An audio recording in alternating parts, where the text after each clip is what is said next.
Няма да споменавам имена. Аз оправих и двете. Някой друг да желае? Нека наемем повече учители преди това да стане проблем. Да, Роджер? Да, ако ви изберат, кои две думи ще слеете? Може би ще избера думите ефективен и ръководство.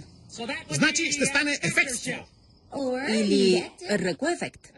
Това не ми харесва. Добре, продължаваме. Лаура?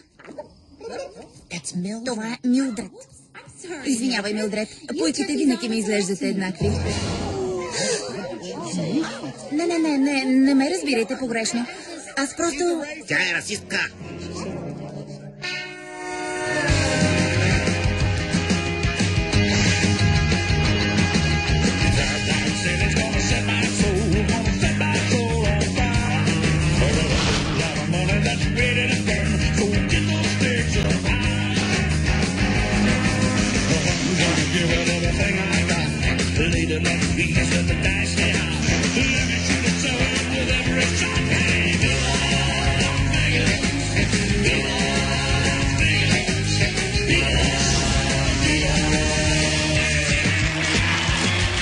Лъвски истории.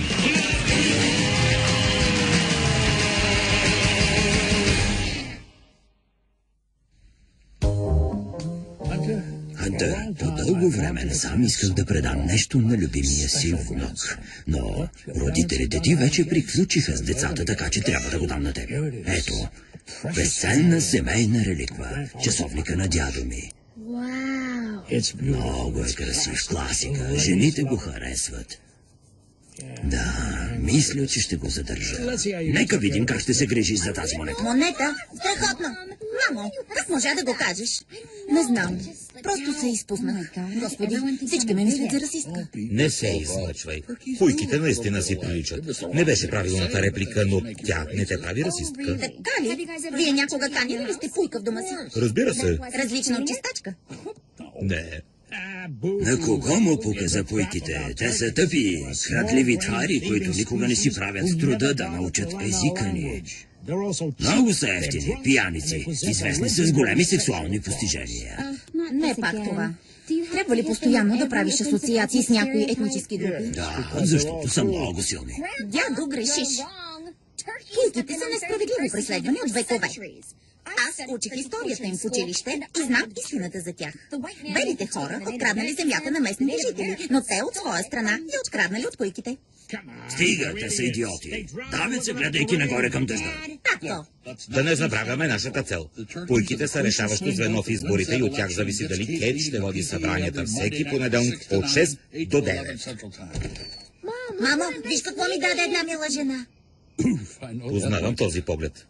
Ето го. Не мога да повярвам, че Виктория използва това в кампанията. Трябва да изчистя проблема с пуйките.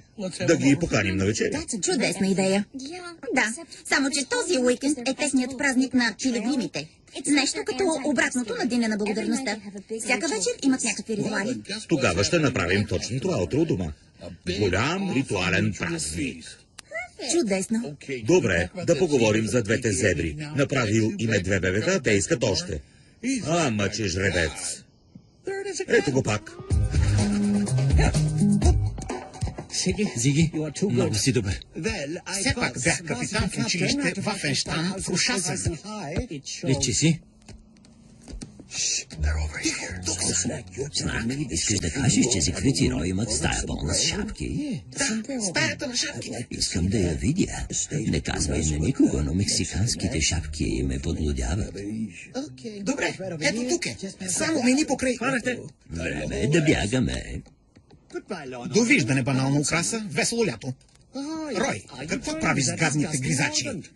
Да го смачкам ли с моите страхотни бутуши? Не, имам по-добра идея. Имам опитомени огромни котки, наистина, благодаря ти, казвам се Рой. Както едно време компютрите са били големи колкото стая, а сега са като кибритени кутии. Така и аз трябва да се променя в положителна посока. Малка гадино, ти ще бъдеш моят домашен любимец. Друже, аз не съм любимец. Не разбирам скърцането му, но изглежда ми се радва. Ще го нарека Хенрих. Господи, Не помня от кога не съм бил така щастлив. не беше ли от изпълнението на Робърт Гоуле? Да, хубави времена. 1, 2, 3. Какво правиш? Не можеш да сервираш царевица на пуйките. Това е обиден стереотип. Ние пуйките обичаме царевица. Сиера, моля те. Кейт,